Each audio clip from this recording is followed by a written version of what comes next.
여러분, 시간이란 것이 정말로 존재할까요? 정말로 시간이라는 게 존재한다고 생각하시나요? 대부분이 이 질문에 당연히 존재한다고 답할 것입니다. 그러면 시간이 도대체 뭔지, 왜 존재하는지라는 궁금증을 오늘 소개할 책 내용 속에서 해결해 보겠습니다.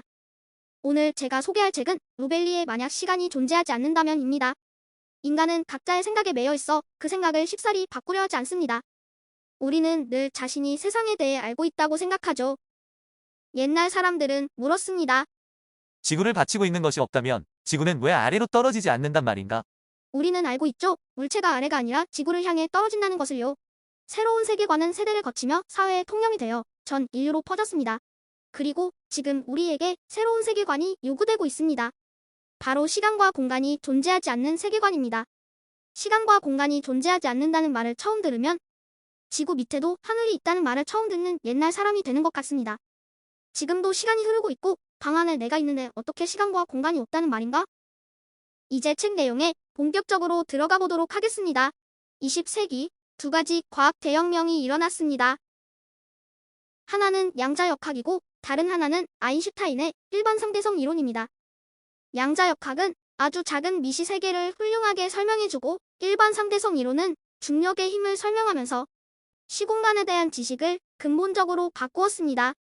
두 이론 모두 실험을 통해 확인이 되었지만 두 이론이 서로 모순되는 개념을 사용해서 양립이 불가능해 보인다는 것이 문제죠. 두 이론을 통합하면 방정식의 해가 무한대가 되면서 이상해진다는 거죠. 아직 두 가지를 모두 포괄하는 개념적 이론이 나오지 않았습니다. 그 결과 중력이 양효과를 보이는 10의 마이너스 33제곱센티미터 영역에서 어떤 일이 일어날지 우리는 전혀 예측할 수 없습니다. 우주의 시작과 블랙홀의 중심을 이해하려면 꼭 필요한 부분인데도 말이죠. 무슨 수를 써서라도 두 이론을 연결해야 했습니다. 공간과 시간부터 다시 생각해야 했습니다. 우리는 공간을 거대한 상자라 인식하고 그 안에서 세상의 일들이 일어난다고 생각합니다. 뉴턴의 법칙이 적용되는 공간이죠. 이 공간이 전자기장으로 채워져 있고 패러데이는 양전하에서 출발해 음전하에 이르는 선들의 집합을 전자기장이라 생각했습니다. 공간을 가득 채우는 널리 퍼진 형태의 선들이죠. 공간의 모든 지점에는 패러데이 역선의 방향으로 전기력이 가해집니다. 이때 전하가 없으면 패러데이의 역선은 다음과 같이 닫힌 고리, 루프 모양의 폐곡선으로 존재하게 됩니다. 중력장에 대한 방정식이 만들어지고 아인슈타인은 한 발 나아갔습니다. 중력장 자체가 공간이라는 거죠. 공간이 따로 존재하는 것이 아니라 유동적인 중력장의 질량을 가진 물체들과 상호작용하고 있다는 것입니다. 한편 커를로 로벨리는 양자역학과 일반 상대성 이론을 합치기 위해 노력했습니다. 두 이론의 방정식을 합치며 필러디 방정식이 나오고 방정식의 해가 닫힌 형태의 곡선, 즉 루프를 띠고 있었다. 그는 패러데이의 역선도 닫힌 곡선이었던 것을 기억했습니다. 저자가 패러데이 역선이 말했습니다. 전자기장을 구성한 것처럼 이 루프가 양자 중력장을 구성하는 것 아닐까? 잠깐, 공간이란 것은 존재하지 않고 중력장 자체가 공간이었잖아? 결국 루프 주체가 공간인 건 아닐까? 루프들이 모여 공간을 구성하는 거야. 공간은 우리 눈에 연속적인 것처럼 보이지만 매우 작은 차원에서 수많은 루프들로 짜여 있다는 거죠.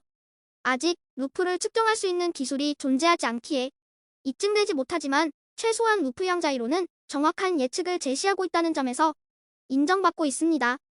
나아가 이 책에서 시간에 대해 이야기합니다. 양자 중력에서는 시간이 필수적이지 않습니다. 양자 중력 방정식의 시간 t라는 변수는 그 어디에도 찾아볼 수 없죠. 시간 없이 세상의 변화를 이해할 수 있어야 한다고 저자가 말합니다.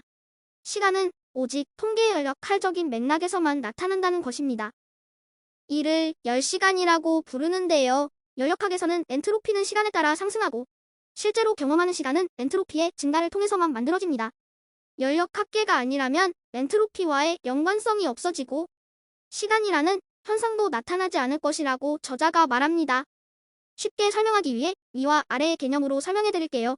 상하 개념은 일상적인 개념이지만 방정식이 등장하지 않습니다. 우주에는 모든 방향이 동등하기 때문입니다. 지구에서는 중력장 때문에 모든 물체가 아래로 낙하합니다. 하지만 엄밀히 말하면 물체가 아래로 향하는 것이 아니라도 도리어 낙하하기 때문에 아래라는 개념이 존재하는 것입니다. 아래는 그저 낙하의 방향에 지나지 않죠. 시간도 마찬가지입니다. 전과 후라는 개념은 방정식에는 존재하지 않으며 아무런 의미도 갖지 못합니다.